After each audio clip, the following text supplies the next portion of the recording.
there are three holy sites of the Hindus: Kashi, Mathura, and Ayodhya.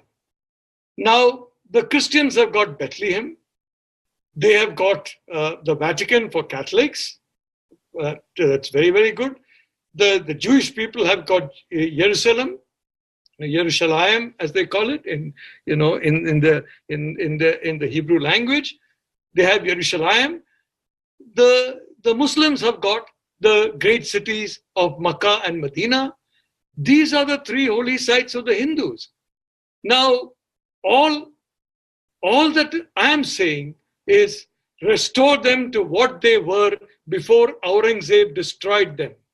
And Aurangzeb then not only destroyed them, he flouted some of the basic tenets of the Muslim faith by building mosques on them. Please go back to what they were before Aurangzeb had his way with them. And Aurangzeb, by the way, not coincidentally, was the Mughal emperor who saw the collapse of the Mughal empire. That is what Aurangzeb did. He was the destroyer of the Mughal empire. And these three holy sites of the Hindus, is it so horribly unreasonable that they should be given these three holy sites back? I mean, there are crazy people who talk about 40,000, 50,000, 70,000. Just these three sites, in my view, will cool down a lot of the perception of neglect and discrimination that is there in the psyche of many people in the majority community. And if I may say so, they have that perception, and it need not be a perception. It could be a different thing altogether. But what has been, we have seen in Ayodhya, even today, it's regarded as extremely unreasonable that you build a Ram temple there. Kashi, forget about it. Mathura, forget about it. Why? Was Aurangzeb then the exemplar of secularism? Was he the exemplar of secularism that you want to basically, retain what Aurangzeb did?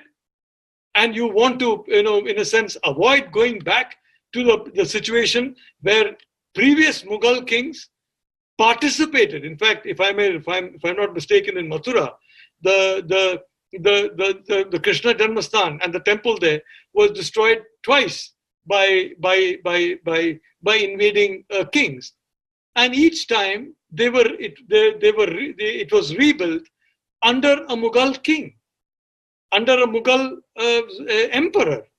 It's Aurangzeb who came and destroyed it completely again. And he basically destroyed what was done under Mughals. They were not done under Christian kings. They were not done under Hindu prime ministers. They were done by Mughals. And that is why I'd like to say, let's not be apologetic about Ayodhya, Kashi and Mathura, because bringing them back to where they were before Aurangzeb had this horrible way with them is, in my view, a very strong guarantee of secularism. Secularism is guaranteed by fair conduct. Secularism is guaranteed by an absence of discrimination. Secularism is guaranteed by complete equality of treatment, irrespective of faith. And I think it's very important for India that these three holy sites be restored to the Hindus. It's not important from the point of view of Hindu fanaticism, but secularism. And I want to end by talking about Hindutva. The cultural DNA of our country is made up of the Vedic, the Mughal, and the Western.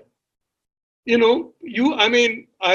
don't want to name a particular leader. He's still there and a great leader who has held high positions. And, I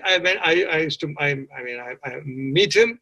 I met him once and we had a long discussion, and he was telling me how, this whole country has got to be 100% followers of Hinduism. And I noticed that he was eating, something like tandoori chicken, and his daughter was wearing a salwar kurta. These are, look, all this is Mughal culture. And he was speaking to me in English, which is certainly not Vedic and certainly not Mughal. It was British. So my point is, these three strands are there in the DNA of every single one of us. And I can tell you there's no reason to be worried about it. But all I can say is, of these three strands, The last strand has been given a lot of attention in our education system. The second strand has been given some attention. The Vedic strand has been almost completely ignored. I regard the Vedas as history.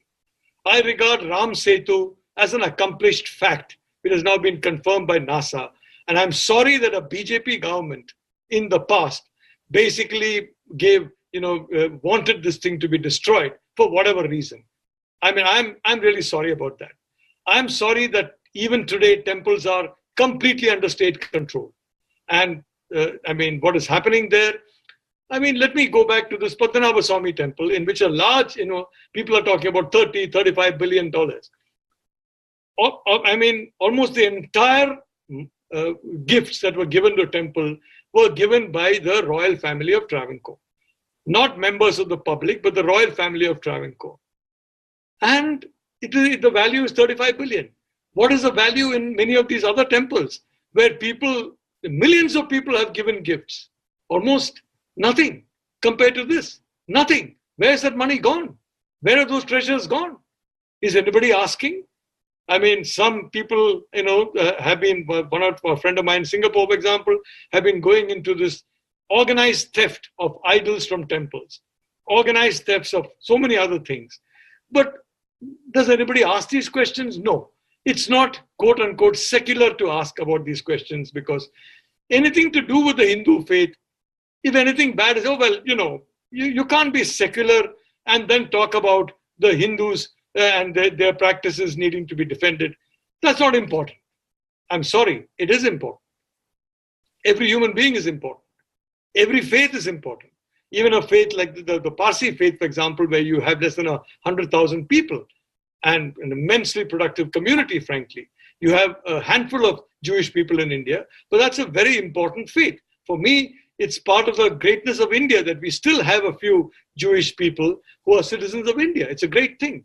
So I want to say, frankly, that this is why I'm saying that this concept of discrimination, which is considered to be secularism, this concept is, in my view, not bringing us together, but in a sense, make a danger of us drifting apart. And I would like to say, I have believed all my life in our great civilization, all parts of it, and I do believe in our future, and I do believe that that can only come when there is equal justice under law to everybody. And for that, I'd like to say, I again remind you that these three holy sites need to be brought back to where they were before Aurangzeb had his way with them. And I think that will be a very giant step forward for not Hindu revivalism or extremism, but secularism.